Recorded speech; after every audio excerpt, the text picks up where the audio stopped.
प्रिय बंधुगण आपण मानू यही नुआ भिडियो स्वागत जनाऊँ। जय जगन्नाथ बंधुगण। एबे शुणु वास्तुशास्त्र अनुसार मयूरपंख घरे रखा द्वारा चमत्कारी लाभ प्राप्त होता है एवं घर धनधान्य वृद्धि पाइबा सहित अनेक वास्तुदोष दूर होता है।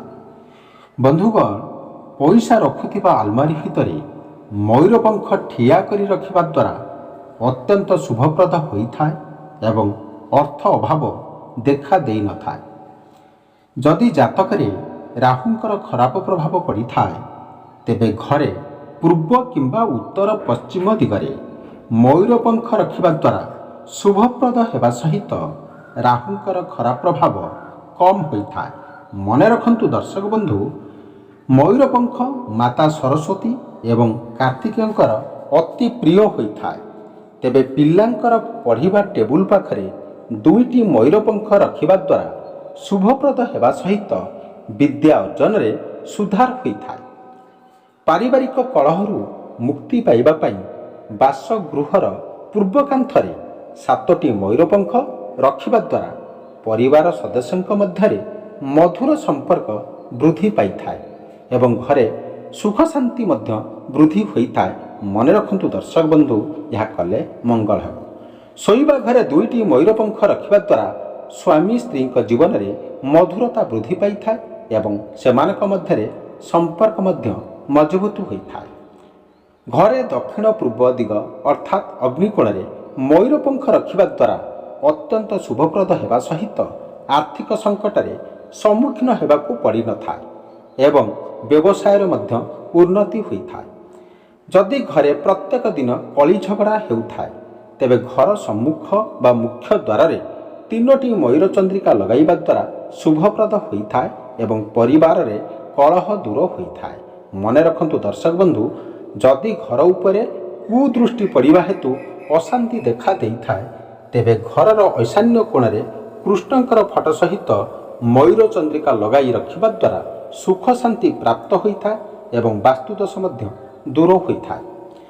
जदि शत्रु हैरान करुथांती तेबे शत्रु उपरे विजय प्राप्त करिबा पई शनिवार एवं मंगलवार दिन मंदिर रे हनुमानकर मथारू सिंदूर नहीं मयूर चंद्रिका रे लगाई नदी रे प्रवाहित करिबा द्वारा शत्रु दमन होता है।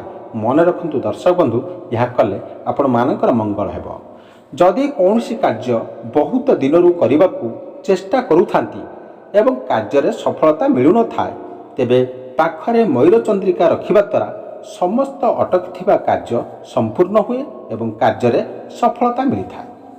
घरर मुख्य द्वार थिबा गणेशंकर मूर्ति पाखरे मयूर चंद्रिका रखिबा द्वारा शुभप्रद होता है एवं घरे जदि कौनसी वास्तुदोष उत्पन्न होता तेबे ताहा दूर होता है। दर्शक बंधु, मन रखंतु पिलांकर बही किंबा खाता भितरे मयूर चंद्रिका रखिबा द्वारा शुभप्रद होता है एवं पिलामानंकर लेखा पढ़ा प्रभावशाली होता है।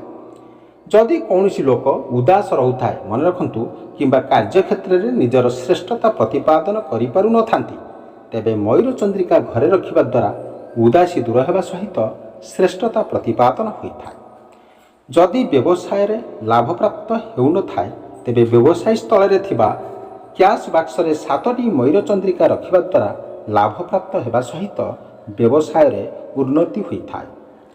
घर कबाटरे 3टी मयूर चंद्रिका लगाइबा द्वारा घरे साप, झिटिपिटी एवं अन्य कीटपतंग इत्यादि घरे प्रवेश करि पारि न थांती।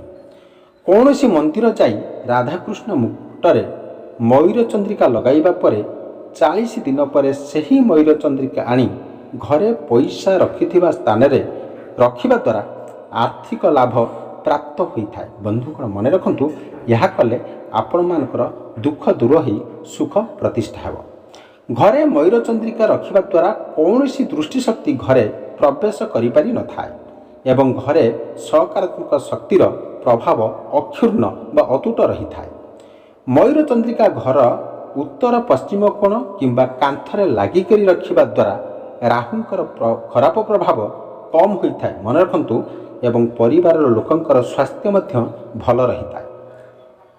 चांदीर ताबिज भितर मयूर चंद्रिका रखी नवजात शिशु को ପିନ୍ଧାଇବା ଦ୍ୱାରା ମଙ୍ଗଳକାରୀ ହୋଇଥାଏ ଏବଂ ଖରାପ ନଜର ଅର୍ଥାତ୍ ଦୃଷ୍ଟି ଦୋଷ ଲାଗିନଥାଏ। ମନେ ରଖନ୍ତୁ ଦର୍ଶକ ବନ୍ଧୁ, ଯଦି ଅଯଥା ଖର୍ଚ୍ଚ ବୃଦ୍ଧି ହେଉଥାଏ କିମ୍ବା ପଇସା ଅଧିକ ସମୟ ପାଖରେ ରହୁନଥାଏ, ତେବେ ଠାକୁର ଘରେ ମୟୂର ଚନ୍ଦ୍ରିକା ରଖିବା ଦ୍ୱାରା ଅଯଥା ଖର୍ଚ୍ଚ ଦୂର ହେବା ସହିତ ପରିବାର ଲୋକଙ୍କ ଭିତରେ ଉତ୍ତମ ସମ୍ପର୍କ ରହିଥାଏ।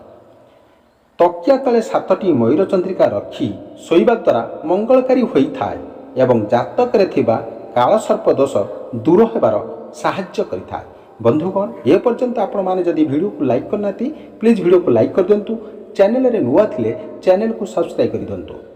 ଆର୍ଥିକ ସ୍ଥିତି ମଜବୁତ କରିବା ପାଇଁ ହେଲେ କାର୍ଯ୍ୟାଳୟ ଦକ୍ଷିଣ ପୂର୍ବ ଦିଗରେ ମୟୂର ଚନ୍ଦ୍ରିକା ରଖିବା ଦ୍ୱାରା ଅର୍ଥ ଅଭାବ ଦୂର ହୋଇଥାଏ ଏବଂ ଅଟକୁଥିବା ଧନ ପ୍ରାପ୍ତ ହୋଇଥାଏ। ଯେଉଁ ମହିଳାଙ୍କର କଣ୍ଠ କୋମଳ ଏବଂ କଥାବାର୍ତ୍ତା ଧୀର ହୋଇଥାଏ ସେମାନେ ଅତ୍ୟନ୍ତ ଭାଗ୍ୟଶାଳୀ ମହିଳା ଅଟନ୍ତି।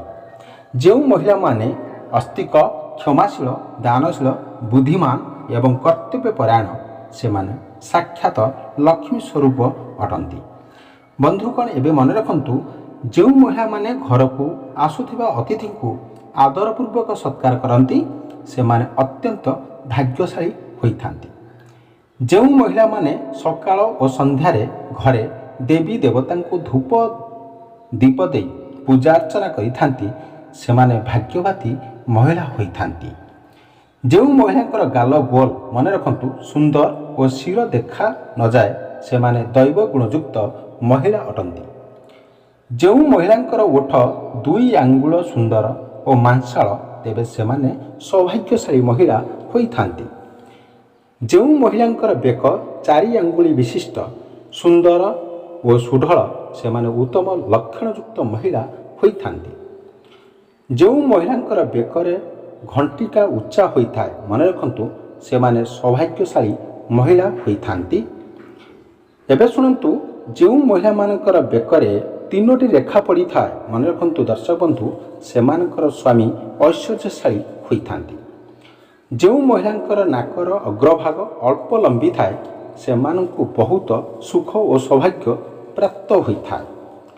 ଶରୀରର ବିଜ୍ଞାନ ଅନୁସାରେ ଯେଉଁ ମହିଳାଙ୍କର ମୁହଁ ଟିକେ ଛୋଟ ହୋଇଥାଏ ସେମାନେ ପୁରୁଷଙ୍କ ପାଇଁ ବହୁତ ମଙ୍ଗଳକାରୀ ଅଟନ୍ତି। ବନ୍ଧୁଗଣ, ଏପର୍ଯ୍ୟନ୍ତ ଆପଣମାନେ ଯଦି ଭିଡ଼ିଓକୁ ଲାଇକ୍ କରିନାହାନ୍ତି ପ୍ଲିଜ୍ ଭିଡ଼ିଓକୁ ଲାଇକ୍ କରିଦିଅନ୍ତୁ। ଚ୍ୟାନେଲରେ ନୂଆ ଥିଲେ ଚ୍ୟାନେଲକୁ ନିଶ୍ଚିନ୍ତ ଭାବରେ ସବସ୍କ୍ରାଇବ୍ କରିଦିଅନ୍ତୁ। ଯେଉଁ ମହିଳାଙ୍କର ଓଠ ମଝିରେ ରେଖା ଦେଖାଯାଏ, ମନେ ରଖନ୍ତୁ, ସେମାନେ ଅତ୍ୟନ୍ତ ସୌଭାଗ୍ୟଶାଳୀ ମହିଳା ହୋଇଥାନ୍ତି। ଯେଉଁ ମହିଳାମାନଙ୍କର ପାଟିରେ ଉପରେ 16ଟି ଏବଂ ତଳେ 16ଟି ଦାନ୍ତ କ୍ଷୀର ପରି ସଫା ଥାଏ ସେମାନେ ସ୍ୱାମୀର ପ୍ରିୟ ହୋଇଥାନ୍ତି। ବନ୍ଧୁଗଣ, ଦର୍ଶକ ବନ୍ଧୁ ମନେ ରଖନ୍ତୁ, ଯେଉଁ ମହିଳାଙ୍କର ଜିଭ ପତଳା, ଲାଲ ଏବଂ କୋମଳ ହୋଇଥାଏ ସେମାନଙ୍କୁ ଉତ୍ତମ ପତି ଏବଂ ସୌଭାଗ୍ୟ ପ୍ରାପ୍ତ ହୋଇଥାଏ। ଯେଉଁ ମହିଳାମାନେ ହସିବା ବେଳେ ପାଟି ଅଳ୍ପ ଖୋଲେ ଏବଂ ଦାନ୍ତ ଦେଖାଯାଏ ନାହିଁ ସେ ସ୍ୱାମୀଙ୍କ ପାଇଁ ସୌଭାଗ୍ୟ ଆଣିଥାନ୍ତି। ବନ୍ଧୁଗଣ, ମନେ ରଖନ୍ତୁ, ଯେଉଁ ମହିଳାଙ୍କର ହାତ ପାପୁଲି କୋମଳ ଏବଂ ହାତରେ ପଦ୍ମ, ପତାକା, ମାଛ ଏବଂ ଶଙ୍ଖ ଚିହ୍ନ ରହିଥାଏ ସେମାନେ ସ୍ୱାମୀଙ୍କୁ ଧନବାନ ହୋଇଥାନ୍ତି। ସେମାନଙ୍କର ସ୍ୱାମୀ ଧନବାନ ହୋଇଥାନ୍ତି। ଯେଉଁ ନାରୀର ନାଭି ପାଖରେ ତିଳ ଚିହ୍ନ ରହିଥାଏ, ମନେ ରଖନ୍ତୁ, ସେମାନଙ୍କ ଭାଗ୍ୟରେ ସମସ୍ତ ପ୍ରକାରର ଭୋଗବିଳାସ ଏବଂ ଉତ୍ତମ ସ୍ୱାମୀ ମଧ୍ୟ ପାଇଥାନ୍ତି। ଯେଉଁ ନାରୀର ମଥାରେ ତିଳ ଚିହ୍ନ ରହିଲେ ସେହି ନାରୀ ବହୁତ ଧନବାନ ପୁରୁଷକୁ ବିବାହ କରିଥାଏ ଏବଂ ତାର ସ୍ୱାମୀ ଅତ୍ୟନ୍ତ ଗୁଣବାନ ମଧ୍ୟ ହୋଇଥାଏ। ପ୍ରିୟ ବନ୍ଧୁଗଣ, ଏବେ ଶୁଣନ୍ତୁ, ମଦ ଓ ଗଞ୍ଜେଇ ନିଶା ଛାଡ଼ିବାକୁ ହେଲେ ବାଇଗଣ ପତ୍ରର ରସ 3 ଚାମଚ ଲେଖାଏ କିଛି ଦିନ ସେବନ କଲେ ଏହା ସମ୍ପୂର୍ଣ୍ଣ ଭାବରେ ଦୂର ହୋଇଥାଏ। ବନ୍ଧୁଗଣ, ଏ ଭିଡ଼ିଓ ଯଦି ଆପଣମାନଙ୍କୁ ଭଲ ଲାଗିଥାଏ ଭିଡ଼ିଓକୁ ଲାଇକ୍ କରିବେ ଏବଂ ଚ୍ୟାନେଲରେ ନୂଆ ଥିଲେ ଚ୍ୟାନେଲକୁ ନିଶ୍ଚିନ୍ତ ଭାବରେ ସବସ୍କ୍ରାଇବ୍ କରି ରଖିବେ। Thank you so much.